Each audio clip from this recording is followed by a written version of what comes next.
Welcome to Kalvi IAS Academy YouTube channel. 21st December 2023 Tamil current affairs analysis பார்க்க போகிறோம். எக்ஸாமுக்கு தேவைப்படக்கூடிய முக்கியமான குறிப்புகள் இந்த வீடியோவில் இருக்க போகுது. ஸோ ஃபஸ்ட்டு பார்த்தீங்க அப்படின்னா இன்றைக்கான பேப்பர் ரொம்பவே முக்கியமான ஒன்று. இதில் ஸ்போர்ட்ஸ் ஏரியாஸில் நிறையா முக்கியமான அவார்ட்ஸ் கொடுத்துருக்காங்க. அது மட்டும் இல்லை, சாகித்ய அகாடமி விருதும் கொடுத்துருக்காங்க. ஸோ இதை பற்றின டீட்டெயில்ஸ் எல்லாம் இந்த பேப்பரில் கவர் ஆகுது. ஸோ குறிப்புகளாக எடுத்து வச்சுக்கோங்க. கண்டிப்பாக எக்ஸாம்ஸ்க்கு ரொம்ப யூஸ்ஃபுல்லாகவே இருக்கும். ஸோ ஃபஸ்ட் நியூஸ் பார்க்கலாம். நெல்லையில் இயல்பு நிலை திரும்புகிறது. பேருந்துகள், தொலைதூர ரயில்கள் இயக்கம். ஸோ மிக்ஜம் புயல் பாதிப்பினால் ஏற்பட்ட மழை வெள்ளத்தால் பாதிக்கப்பட்ட திருநெல்வேலி பகுதிகளில் பல இடங்களில் இயல்பு வாழ்க்கை திரும்பியது. ஸோ அதுதான் இன்றைக்கி இந்த நியூஸில் கொடுத்துருக்காங்க. நெக்ஸ்ட் பாருங்கள். அமெரிக்கா ஆதாரம் அளித்தால் இந்தியா பரிசீலிக்கும். சீக்கிய பிரிவினைவாதி விவகாரத்திற்கு பாரத பிரதமர் மோடி அவர்கள் கருத்து தெரிவித்துள்ளார். ஸோ முதல் முறையாக அவர் கருத்து தெரிவிச்சிருக்காரு. என்ன அப்படின்னா, அமெரிக்காவில் சீக்கிய பிரிவினைவாதிகளை கொல்ல திட்டமிட்டதாக இந்தியா மீது அந்நாட்டு அரசு தரப்பில் குற்றம் சாட்டப்பட்ட விவகாரத்தில் பிரதமர் நரேந்திர மோடி முதலாக கருத்து தெரிவித்துள்ளார். சட்டத்தின் ஆட்சியே இந்தியாவின் உறுதிப்பாடு. மேற்கண்ட விவகாரம் தொடர்பாக ஆதாரம் அளிக்கப்பட்டால் அது பரிசீலிக்கப்படும் என்று பிரதமர் அவர்கள் குறிப்பிட்டிருக்காங்க. நெக்ஸ்ட் நியூஸ் பார்க்கலாம். குற்றவியல் மசோதாக்களுக்கு மக்களவை ஒப்புதல். குற்றவியல் சட்டங்களுக்கு மாற்றாக மத்திய அரசு கொண்டு வந்த 3 புதிய மசோதாக்கள் குரல் வாக்கெடுப்பு மூலம் மக்களவையில் ஒப்புதல் அளிக்கப்பட்டது. ஸோ அந்த மசோதாக்கள் பாருங்க. பாரதிய நியாய சன்ஹிதா, பாரதிய நாகரிக் சுரக்ஷா சன்ஹிதா, பாரதிய சாட்சிய அதிநியம் ஆகிய 3 புதிய மசோதாக்களை மத்திய அரசு சில திருத்தங்களுடன் கடந்த 12ஆம் தேதி மக்களவையில் மீண்டும் தாக்கல் செய்தது. இந்திய தண்டனை சட்டம் 1860, குற்றவியல் நடைமுறை சட்டம் 1898, இந்திய சாட்சிய சட்டம் 1872 ஆகிய ஆங்கிலேயர் ஆட்சிக்கால சட்டங்களுக்கு மாற்றாக அந்த மசோதாக்கள் தாக்கல் செய்யப்பட்டன. ஸோ இதற்கு மக்களவையில் ஒப்புதலும் கிடைச்சிருச்சு. நெக்ஸ்ட் நியூஸ் பார்க்கலாம். தமிழகத்தில் நாள்தோறும் 80 பேருக்கு டெங்கு பாதிப்பு. தமிழகத்தில் டெங்கு காய்ச்சல் அதிக அளவு பரவிட்டு இருக்கு. அது குறித்த நியூஸ் தான் இங்கே கொடுக்கப்பட்டிருக்கு. பாருங்க. குளிர் மற்றும் மழைக்காலங்களில் டெங்கு காய்ச்சலை பரப்பக்கூடிய ஏடிஸ் எஜிப்டை வகை கொசுக்கள் ரொம்ப முக்கியமான ஒன்று. கொசுவோட பேர் முக்கியம், பார்த்து வச்சுக்கோங்க. ஏடிஸ் எஜிப்டை வகை கொசுக்கள் அதிக அளவில் பெருக்கமடைகின்றன. அதனால தான் தமிழகத்தில் டெங்கு காய்ச்சல் பாதிப்பு அதிக அளவு இருக்குது. ஸோ இது மட்டும் இல்லாமல் தற்சமயம் பார்த்தீங்கன்னா தென் மாவட்டங்களில் மழையினால் ஏற்பட்ட பாதிப்புகள் அதிகம். ஸோ அந்த பகுதிகளையும் முன்கூட்டியே டெங்கு காய்ச்சல் வருவதை தவிர்ப்பதற்கான திட்டங்கள் வகுக்கப்படும் அப்படின்னு எதிர்பார்க்கப்படுது. நெக்ஸ்ட் நியூஸ் பார்க்கலாம். தெற்கு ரயில்வேயில் 6 நிலையங்களுக்கு ட்ரைட் ஸ்டேஷன் அங்கீகாரம். தெற்கு ரயில்வேயின் 6 நிலையங்கள் மற்றும் ஒரு ரயில்வே பயிற்சி நிறுவனம் ட்ரைட் ஸ்டேஷன் அதிகாரத்தை பெற்றுள்ளன. இந்திய உணவு பாதுகாப்பு மற்றும் தர நிர்ணய ஆணையம் இவங்க தான் இந்த ட்ரைட் இந்தியா அப்படிங்கிற திட்டத்தை வகுத்திருக்காங்க. 2018 வந்தது தான் இந்த திட்டம். ஸோ இதன்படி பார்த்தீங்க அப்படின்னா ரயில்வே பயணிகளுக்கு ஆரோக்கியமான பாதுகாப்பான உணவை வழங்கணும் அப்படிங்கிறத இந்த திட்டத்தோட நோக்கமே. ஸோ அதன்படி பார்த்தீங்க அப்படின்னா நாடு முழுவதும் 114 ரயில் நிலையங்களுக்கு ட்ரைட் ஸ்டேஷன் நிலையங்கள் அப்படிங்கிற அங்கீகாரம் கிடைச்சிருக்கு. ஸோ நெக்ஸ்ட் நியூஸ் பார்க்கலாம். ரூபாய் 7,700 கோடியில் 15 இடங்களில் நீர்த்தேக்கங்கள் மூலம் மின் உற்பத்தி தனியார் பங்களிப்புடன் அமைக்க தமிழக அரசு ஒப்புதல். நெக்ஸ்ட் ஒன் பாருங்க. ஒரு பட்டம் கொடுத்துருக்காங்க. பாடகர் TKS கலைவாணனுக்கு இசை பேரறிஞர் அப்படிங்கிற ஒரு பட்டம் கிடச்சிருக்கு. அது மட்டும் இல்லை, TKS கலைவாணருக்கு இசை பேரறிஞர் பட்டமும் குமாரவயலூர் திருஞான சம்பந்தம் ஓதுவாருக்கு பண் இசை பேரறிஞர் பட்டமும் வழங்கப்பட்டது. இதை நம்ம ப்ரீவியஸ் நியூஸ்லலாம் பார்த்துருக்கோம். திரும்ப இந்த நியூஸ் ரிப்பீட் ஆகிருக்கு, பார்த்து வச்சுக்கோங்க. நெக்ஸ்ட் நியூஸ் பாருங்க. சென்னை புத்தக கண்காட்சி ஜனவரி 3 முதல்வர் மு.க. ஸ்டாலின் தொடங்கி வைக்கிறார். Next one. அதிகரிக்கும் கரோனா, எச்சரிக்கை தேவை, அச்சம் வேண்டாம் என்று மத்திய அமைச்சர் மன்சுக் மாண்டவியா தெரிவிச்சிருக்காங்க. ஸோ இந்தியாவில் கடந்த சில தினங்களாகவே கொரோனா தொற்று குறித்த செய்திகள் வந்துட்டு தான் இருக்குது. ஸோ இது குறித்து அவர் கூறியது என்ன அப்படின்னா, இந்தியாவில் உள்ள தொற்று பாதிப்புகள் சர்வதேச அளவை காட்டிலும் குறைவாக இருந்தாலும் தொற்று பாதிப்புகளின் எண்ணிக்கை அதிக அளவில் அதிகரித்து வருகிறது. கொரோனாவின் JN1 புதிய திரிபின் தீவிரம் குறித்து ஆராய்ச்சி நடைபெற்று வருகிறது அப்படின்னு அவர் தெரிவிச்சிருக்காரு. ஸோ இதுக்கு பார்த்தீங்க அப்படின்னா கர்நாடகாவில் ஒரு முதியவர் உயிரிழந்திருக்காரு. 3 மாநிலங்களில் 21 பேருக்கு JN1 கொரோனா பாதிப்பு அப்படின்ற தகவல் கிடைச்சிருக்கு. ஸோ தமிழகத்திற்கு அண்டை மாநிலமாக இருக்கக்கூடிய கேரளாவில் JN1 வகை கொரோனா தொற்று உறுதி செய்யப்பட்டாலும் தமிழகத்தில் அதன் பரவலை எதிர்கொள்ள தேவையான மருத்துவ கட்டமைப்பு உள்ளதாக மக்கள் நல்வாழ்வுத்துறை தெரிவிச்சிருக்காங்க. மக்கள் முன்கூட்டியே ப்ரிகாஷியஸாக இருக்கணும் அப்படிங்கிறதுக்காக தான் இந்த நியூஸ் இங்கே வந்திருக்கு, பார்த்து வச்சுக்கோங்க. நெக்ஸ்ட் ஒன், எஜுகேஷன் பற்றின ஒரு டேட்டா மார்க் பண்ணி வச்சுக்கோங்க, முக்கியம். கல்வி நிறுவனங்களில் மாணவர்களின் சேர்க்கை 26.5% அதிகரித்துள்ளது அப்படின்னு தெரிவிச்சிருக்காங்க. கடந்த 2014ஆம் ஆண்டு மத்தியில் ஆட்சி மாற்றம் ஏற்பட்ட பின்னர் பள்ளிகள் மற்றும் உயர்கல்வி நிறுவனங்களில் மாணவர்களின் சேர்க்கை 26.5% அதிகரித்துள்ளது அப்படிங்கிற டேட்டா இருக்குது. நெக்ஸ்ட் நியூஸ், தற்காலிக வரி வசூல் மற்றும் GST 2வது திருத்த மசோதாக்கள் நாடாளுமன்றத்தில் நிறைவேற்றப்பட்டது. மத்திய பட்ஜெட்டில் அறிவிக்கப்படும் சுங்க, கலால் வரி மற்றும் பரிந்துரைகளை உடனடியாக நடைமுறைப்படுத்துவதற்கான தற்காலிக வரி வசூல் திருத்த மசோதா மக்களவையை தொடர்ந்து மாநிலங்களவையிலும் நிறைவேற்றப்பட்டது. அதேபோல் GST தீர்ப்பாயத்தின் தலைவர் மற்றும் உறுப்பினர்களின் வயது வரம்பை அதிகரிக்கும் மத்திய GST 2வது திருத்த மசோதாவும் மாநிலங்களவையில் நிறைவேற்றப்பட்டது. ஸோ இதை பார்த்தீங்க அப்படின்னா எஸ்டர்டே வந்த நியூஸில் வந்து இருக்கும், இவங்களுக்கான வயது வரம்புகள் எவ்வளவு அதிகரிச்சிருக்காங்க அப்படிங்கிற டேட்டாஸ் இருக்குது. நீங்கள் பார்க்கல அப்படின்னா அதை கொஞ்சம் பார்த்து நோட்ஸ் எடுத்து வச்சுக்கோங்க, முக்கியமான ஏரியா. ஸோ GST குறித்த கேள்விகள் ஃப்ரீக்வெண்ட்டாக எக்ஸாம்ஸில் கேட்குற கொஷின்ஸ் தான். இப்போ அந்த Group 4, Group 2, Group 1 வேறு 2024 வரிசையாக வரப்போகுது. ஸோ அதை நீங்கள் எழுதலாம். உங்களுக்கு எக்ஸாம்ஸ்க்கு வந்து தேவைப்படக்கூடிய இன்ஃபர்மேஷன்ஸை கரண்ட் அஃபேர்ஸ் ஏரியாஸ்லேருந்து நீங்கள் பார்த்துக்கலாம். ரீசெண்டாக வந்து PC எக்ஸாமில் கூட பார்த்தீங்க அப்படின்னா நம்ம கரண்ட் அஃபேர்ஸ் ஏரியாவிலேருந்தும் நம்ம போட்ட வீடியோஸில் இருந்தும் நிறையா கொஷின்ஸ் ரெஃப்ளெக்ட் ஆகியிருந்துச்சு. ஸோ அதனால் இதை நீங்கள் கீப் ஆன் ரிவைஸ் பண்ணுங்கள், நோட்ஸ் எடுங்க. கண்டிப்பாக உங்களுக்கு எக்ஸாம்ஸ்க்கு ரொம்பவே யூஸ்ஃபுல்லாக இருக்கும். நெக்ஸ்ட் பாருங்கள், 2023 தேசிய விளையாட்டு விருதுகள் சாத்விக் மற்றும் சிராக் ஆகியோருக்கு கேல் ரத்னா விருதும், வைஷாலி மற்றும் சமிக்கு அர்ஜுனா விருதும் அறிவிக்கப்பட்டுள்ளது.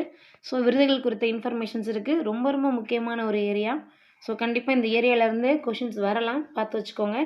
மேஜர் தியான்சந்த் கேல் ரத்னா விருது, சாத்விக் சாய்ராஜ், சிராஜ் ஷெட்டி 2 பேருமே பேட்மிண்டன் தான், அவங்களுக்கு தான் அந்த விருது கொடுக்க போகிறாங்க. ஸோ விருதை வாங்குறவங்க யார், என்ன விருது, அவங்க என்ன கேமில் இருக்காங்க, விருதுக்குள்ள உள்ள உள்ளடக்கம் என்ன அப்படிங்கிறத கொடுத்துருக்காங்க, பார்த்து வச்சுக்கோங்க. இதே மாதிரி எழுதி வச்சுக்கோங்க.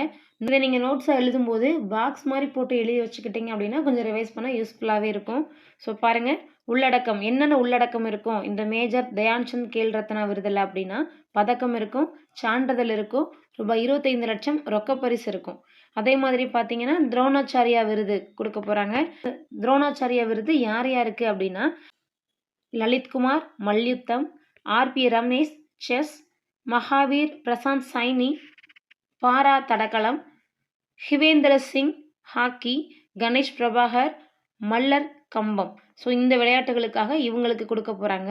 இந்த துரோணாச்சாரியார் விருதுக்குள்ளே என்னென்ன இருக்கும் அப்படிங்கிறத பார்த்தீங்க அப்படின்னா, ஃபஸ்ட்டு ஒரு வெண்கல சிலை இருக்குது, துரோணாச்சாரியார் வெண்கல சிலை. அடுத்து சான்றிதழ் இருக்குது, அங்கி இருக்குது, ரூபாய் 15 லட்சம் ரொக்கப்பரிசு இருக்குது. சர்வதேச அரங்கத்தில் இந்தியாவை பெருமை கொள்ள செய்யும் வகையிலான போட்டியாளர்களை உருவாக்கிய பயிற்சியாளர்களுக்கு இந்த விருது வழங்கப்படுகிறது. 1985 முதல் இவ்விருது வழங்கப்பட்டுட்டு இருக்கு. அடுத்து பார்த்தீங்க அப்படின்னா துரோணாச்சாரியா விருது வாழ்நாள் சாதனையாளர் விருதாக இவ்விருது வழங்கப்படுது. பாருங்க, ஜஸ்கிருத் சிங் கிராவல் கோல்ஃப் விளையாட்டிற்கும், பாஸ்கரன் கபடி விளையாட்டத்திற்கும், ஜெயந்தகுமார் புஷிலால் டேபிள் டென்னிஸ் விளையாட்டிற்கும் இவ்விருதை பெறுகின்றனர். ஸோ பயிற்சியாளர்களாக 20 ஆண்டுகளுக்கும் மேலாக சிறந்த பங்களிப்பை வழங்கியதற்காக இவர்களுக்கு இவ்விருது வழங்கப்படுகிறது. ஸோ இந்த விருதோட உள்ளடக்கம் பார்த்தீங்க அப்படின்னா, துரோணாச்சாரியார் வெண்கல சிலை, சான்றிதழ், அங்கி, ரூபாய் 15 லட்சம் ரொக்க பரிசு. ஸோ நெக்ஸ்ட் பாருங்க, தியான் சந்த் விருது.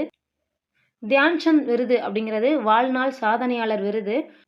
இவ்விருதை யார் யார் வாங்குறாங்க அப்படின்னா, மல்ஜுஷா கன்வர் பேட்மிண்டனுக்காக, வினித்குமார் சர்மா ஹாக்கிக்காக, கவிதா செல்வராஜ் கபடி. ஸோ இந்த கேம்ஸ்க்காக இந்த விருது வழங்கப்பட்டுட்டு இருக்கு. போட்டியாளராக ஓய்வு பெற்ற பிறகும் தான் சார்ந்த விளையாட்டிற்கு பங்களிப்பு செய்வதற்காக இவ்விருது வழங்கப்படுகிறது. 2002 முதல் இவ்விருது வழங்கப்பட்டுட்டு இருக்கு. ஸோ இந்த விருதுக்குள்ள இருக்கக்கூடிய விஷயங்கள் என்னென்ன அப்படின்னா, தியான்சந்த் வெண்கல சிலை சான்றிதழ், அங்கி, ரூபாய் 10 லட்சம் ரொக்கம். நெக்ஸ்ட் பார்த்தீங்க அப்படின்னா, மௌலானா அபுல் கலாம் ஆசாத் கோப்பை குருநானக் தேவ் பல்கலைக்கழகம் அமிர்தசரஸில் இருக்குது. அது ஃபர்ஸ்ட் ப்ரைஸில் இருக்குது. அடுத்து பார்த்தீங்கன்னா, லவ்லி தொழில்முறை பல்கலைக்கழகம் பஞ்சாப் 2ஆம் இடத்துல இருக்குது. குருக்ஷேத்ரா பல்கலைக்கழகம் குருஷேத்திரம் 3வது இடத்துல இருக்குது.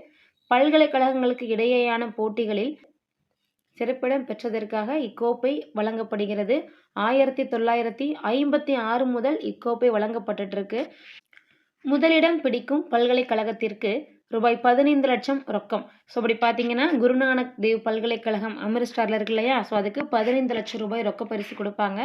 அடுத்து இருக்கக்கூடிய லவ்லி தொழில்துறை பல்கலைக்கழகம் பஞ்சாப்ல இருக்கு இல்லையா, அதுக்கு 7.5 லட்சம் கொடுப்பாங்க. அதே மாதிரி குருஷேத்திரா பல்கலைக்கழகம் குருஷேத்திரத்தில் இருக்கு, அதற்கு 4.5 லட்சம் ரொக்க பரிசாக கொடுப்பாங்க. நெக்ஸ்ட் பாருங்க, Arjuna award. So Arjuna award யாருக்கு கொடுக்குறாங்க அப்படின்னா, கடந்த 4 ஆண்டுகளில் தாம் சார்ந்த விளையாட்டுகளில் சிறப்பாக செயல்பட்டவர்களுக்காக தான் இந்த விருது கொடுப்பாங்க. 1961 இருந்து இந்த விருதை கொடுத்துட்ருக்காங்க. ஸோ இந்த விருதுக்குள்ளே இருக்கிற அந்த ப்ரைஸ் என்னென்ன இந்த ப்ரைஸ்குள்ளே இன்க்ளூட் ஆகியிருக்கும் அப்படின்னா, அர்ஜுனர் வெண்கல சிலை இருக்கும், சான்றிதழ் இருக்கும், அங்கி இருக்கும், ரூபாய் 15 லட்சம் ரொக்கம் இருக்கும். அது மட்டும் இல்லை, இந்த விருது வாங்கினவங்க என்ன கேம்ங்கிறதும் இங்கே இருக்குது பாருங்கள். ஓஜாஸ் பிரவீன் தியாட்டேல் வில்வித்தைக்காக, அதித்தி சுவாமி வில்வித்தை, முரளி ஸ்ரீசங்கர் தடகளம், பாருல் சௌத்ரி தடகளம், முகமது ஷஹாமுதீன் குத்துச்சண்டை, வைசாலி செஸ், முகமது சமி கிரிக்கெட், அனுஷ் அகர்வல்லா குதிரை ஏற்றம், திவ்யகிருதி சிங் குதிரை ஏற்றம், Diksha Dagar golf, Krishan Bahadur Pathak hockey, Sushila Chanu hockey, Pawankumar kabaddi, Ritu Negi kabaddi, Nasreen kho kho, Pinky lawn bowls, Aishwary Pratap Singh Tomar துப்பாக்கிச் சுடுதல், ஈஷா சிங் துப்பாக்கிச் சுடுதல், Harinderpal Singh Sandhu squash, Ayhika Mukherjee table tennis, Sunilkumar மல்யுத்தம், அன்டிம் மல்யுத்தம், ரோஷிபினா தேவி உஷு, சீத்தல் தேவி பாரா வில்வித்தை, அஜய்குமார் ரெட்டி பார்வையற்றோர் கிரிக்கெட், பிராச்சி யாதவ் பாரா கேனோயிங். ஸோ இந்த விளையாட்டுகளுக்காக இவங்களுக்கு அர்ஜுனா விருது வழங்கப்பட்டுருக்கு. ஒரு சில ஃபோட்டோஸ் கொடுத்துருக்காங்க பாருங்கள். அர்ஜுனா விருது வைஷாலி அவர்கள் வாங்கியிருக்காங்க செஸ்க்காக. துரோணாச்சாரியார் விருது ஆர்பி ரமேஷ் செஸ், கணேஷ் பிரபாகர் மல்லர் கம்பத்துக்கு வாங்கியிருக்காங்க. தியான்சந்த் வாழ்நாள் சாதனையாளர் விருது கவிதா செல்வராஜ் கபடி. ஸோ இவங்கெல்லாம் எப்படி தேர்ந்தெடுக்கிறாங்க அப்படிங்கிறது குறித்ததும் இருக்குது. ஆண்டுதோறும் தேசிய விருதுக்கான துறை சார்ந்தவர்களின் விண்ணப்பங்கள் வரவேற்கப்படும். ஸோ யார் யாருக்கு அந்த விண்ணப்பத்தில் அப்ளை பண்ணணும்னு ஆசை இருக்கோ அவங்க என்ன பண்ணலாம், விண்ணப்பம் பண்ணலாம்.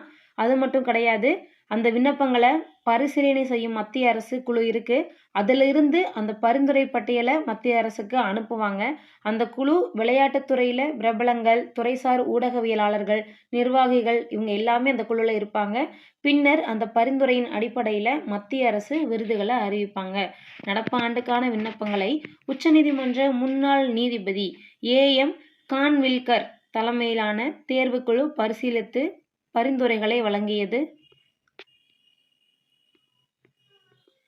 ஸோ இதுதான் இந்த ஏரியா, ரொம்பவே முக்கியமான ஒரு ஏரியா. பேப்பரில் வந்த விஷயந்தான் அப்படியே இங்கே இருக்குது. ஸோ இந்த டேட்டாஸ் பார்த்தீங்க அப்படின்னா நியூஸ் பேப்பரில் வந்த டேட்டாஸ் தான்.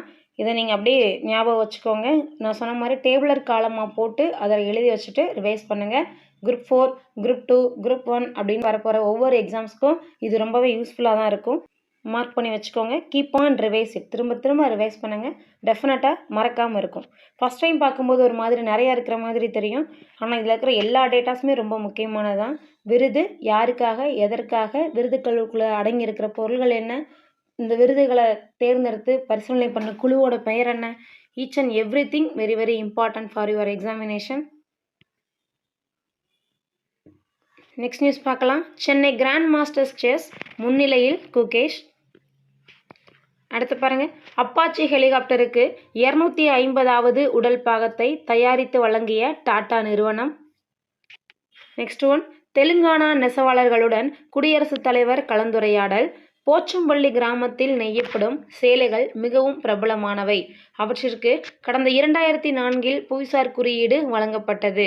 இகாத் எனப்படும் இந்த சேலைகளை நெய்வது குறித்து குடியரசுத் தலைவருக்கு கைத்தறி நெசவாளர்கள் விளக்கம் அளித்தனர். ஸோ சேலையோட பேரை பாருங்கள், இகாத் அப்படிங்கிறது அந்த சேலையோட பேர். கைத்தறி சேலை, போச்சம்பள்ளி சேலை அப்படின்னு இதை சொல்லுவாங்க. 2004 GI டேக் வாங்கியிருக்கோம். நெக்ஸ்ட் நியூஸ் பார்க்கலாம். அதிபர் தேர்தல், ட்ரம்ப்புக்கு நீதிமன்றம் தடை விதித்துள்ளது. அமெரிக்காவில் அடுத்த ஆண்டு நடைபெறவுள்ள அதிபர் தேர்தலில் போட்டியிட முன்னாள் அதிபர் டொனால்ட் ட்ரம்ப்புக்கு கொலராடோ நீதிமன்றம் தடை விதித்துள்ளது. கடந்த 2021 நடைபெற்ற நாடாளுமன்ற கலவரம் தொடர்பான வழக்கில் நாட்டின் அதிபராக மீண்டும் பொறுப்பேற்பதில் இருந்து அவரை தகுதி நீக்கம் செய்துள்ள நீதிமன்றம், மாகாணத்தில் நடைபெறவிருக்கும் அதிபர் வேட்பாளர் தேர்வில் அவர் பங்கேற்க கூடாது என்று உத்தரவிட்டுள்ளது. நெக்ஸ்ட் நியூஸ் பார்க்கலாம். போர் நிறுத்தம், எகிப்தில் இஸ்ரேல் ஹமாஸ் தீவிர பேச்சு. காசாவில் மீண்டும் போர் நிறுத்தம் மேற்கொள்வது மற்றும் கைதிகள் பரிமாற்றம் செய்து கொள்வது தொடர்பாக எகிப்து தலைவர் கொய்ரோவில் இஸ்ரேல் ஹமாஸ் பிரதிநிதி இடையே தீவிர பேச்சுவார்த்தை தொடங்கியது.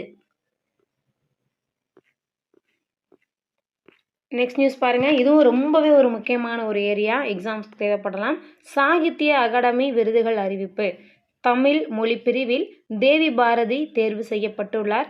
ஸோ இது குறித்து அவர் என்ன சொல்லியிருக்காருன்னா, எனது படைப்புக்கு கிடைத்த அங்கீகாரம் அப்படின்னு அவர் ரொம்ப பெருமையாக சொல்லியிருக்காரு. தேவி பாரதி என்று அழைக்கப்படக்கூடிய இந்த எழுத்தாளரின் வயது 66.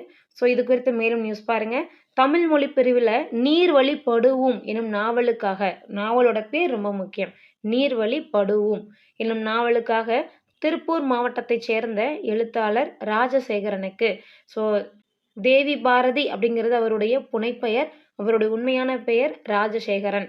ஸோ சாகித்ய விருது அறிவிக்கப்பட்டுள்ளது.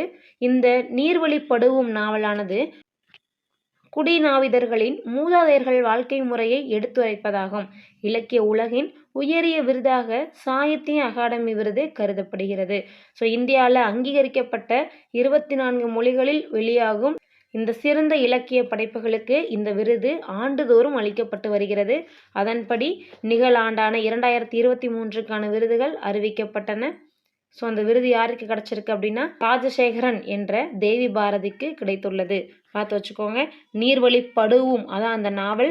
சிறுகுடி மக்களோட வாழ்வியலை உணர்வு பூர்வமாக எடுத்து சொல்வதான் இந்த நாவல்.